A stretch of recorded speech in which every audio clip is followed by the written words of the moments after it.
Olá, alunos. Olá, pais e responsáveis. Falo com vocês aqui, professor Alex, para mais uma aula de ciências para os quartos e quintos anos. Hoje, nós vamos dar continuidade à aula anterior, ok? Falando sobre a cobertura vegetal e o ciclo da água.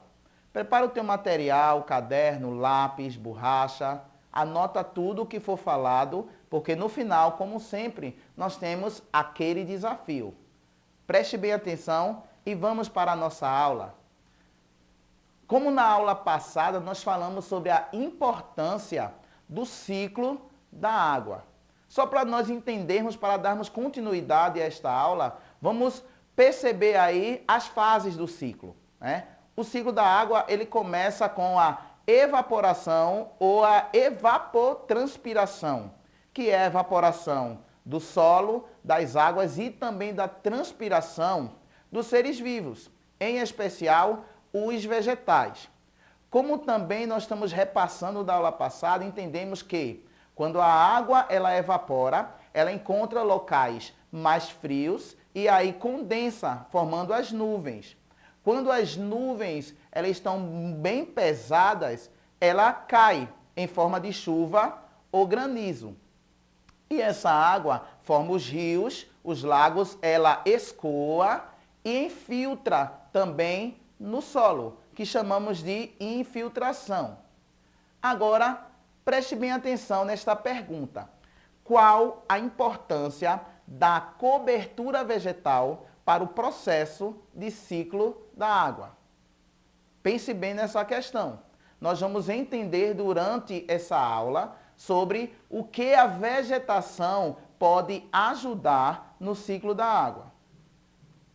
Vamos entender uma coisa. Primeiro, nós falamos sobre precipitação, que são as chuvas, que podem cair em forma líquida ou em forma de neve ou granizo, ok? O que pode acontecer com a água quando há precipitação? Olha só, uma das coisas que pode acontecer é, durante a queda da água, da chuva, pode acontecer dela levar consigo muitas partículas sólidas que há no ar, promovendo assim a limpeza, a purificação da atmosfera. Quando as chuvas caem, pode também atingir o solo, sendo absorvida ou pode empoçar, formando corredeiras e assim também provocar deslizamentos ou enchentes. E evaporar quando ela cai no solo que já estiver quente, pode evaporar de forma instantânea. E algo que também pode acontecer, e a melhor coisa que pode acontecer, é as chuvas cair em área de vegetação densa, porque é na vegetação que essa água vai ser purificada através da filtração e infiltração, através do solo. Vamos entender uns dois processos, né, que a vegetação ela diminui. Então, a presença da vegetação nos ecossistemas pode diminuir principalmente o impacto das gotas de chuva diretamente do solo. E isso vai dificultando a formação de corredeiras que podem roubar nutrientes do solo. E a presença da vegetação também diminui a velocidade com a qual a água chega ao solo pelo fenômeno chuva interna, certo? Esses dois processos, ele tende a questão da preservação, a questão da existência da vegetação, eles contribuem para que a infiltração da água no solo ocorra de maneira mais lenta. Vamos continuar falando um pouco mais sobre a questão da importância da vegetação no ciclo da água. Nós entendemos que a vegetação ela transpira e, ao mesmo tempo, ela mantém a água no solo. Veja só, ela possibilita que a água empoce e aumenta o armazenamento de água na formação dos rios e lagos e também das barragens. A vegetação principalmente aquela presente nas margens dos rios e lagos, ela reduz a erosão, né? Porque a gente entende, vocês entendem que nas aulas passadas nós falamos sobre isso, sobre a questão da erosão, né? Que é a deformidade do solo ou desabamentos de encostas. A presença da vegetação, ela diminui também a evaporação, retendo mais tempo a água no solo. E também elas são responsáveis na formação das nascentes. Você sabe bem que as nascentes geram os rios e assim sucessivamente. Elas também formam os rios subterrâneos, oriundos da água que infiltra no solo. Temos que cada vez mais entender a questão da importância da vegetação. Veja só esta imagem que eu estou mostrando aí no visor. Olha só. As áreas florestadas, elas absorvem e filtram mais a água.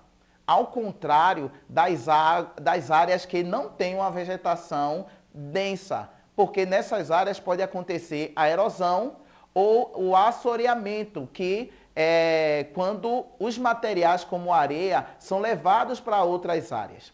Durante a filtração, o que acontece?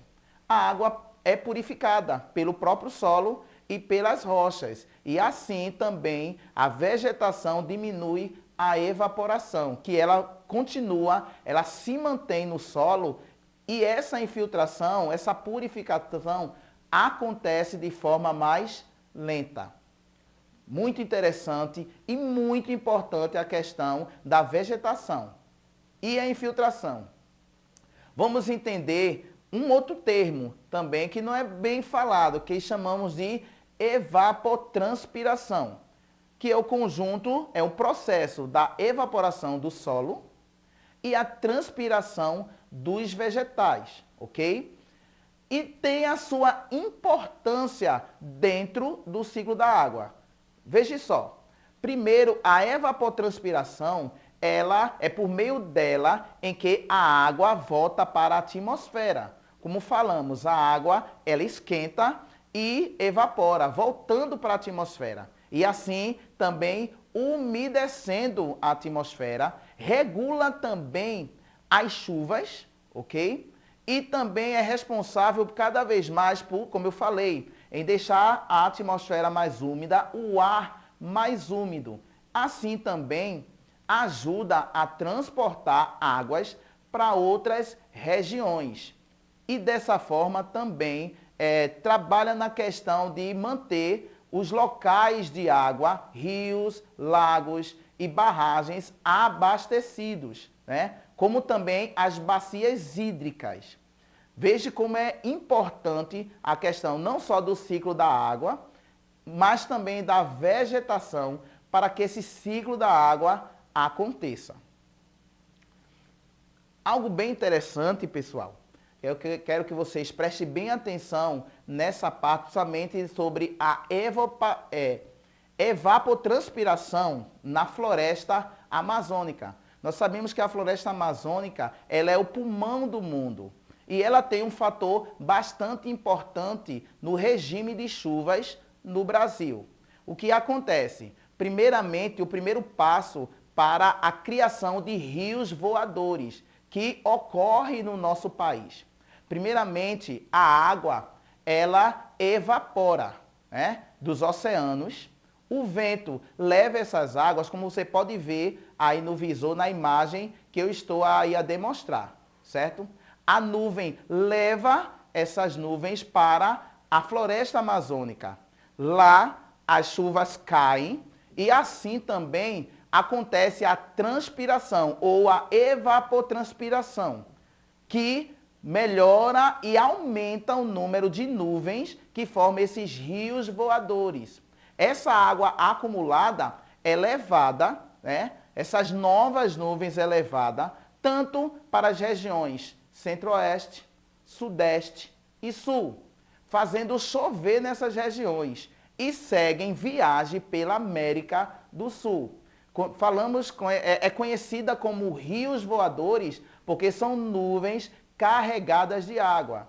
mas há fatores que dificultam, né, a existência desses rios voadores, que é a ação humana, principalmente com as queimadas e também com o desmatamento da nossa floresta. Então, quão é importante nós preservarmos a floresta amazônica, que você possa abraçar essa ideia. E é por isso que eu trago para vocês este desafio, tá? Eu quero que vocês conversem com os familiares, conversem com os parentes, até com amigos. E você vai escrever no caderno uma lista das ações que o ser humano precisa desempenhar para a preservação da cobertura vegetal. Né? Converse com todos, principalmente sobre a floresta amazônica, que é um bem que nós temos aqui no nosso país.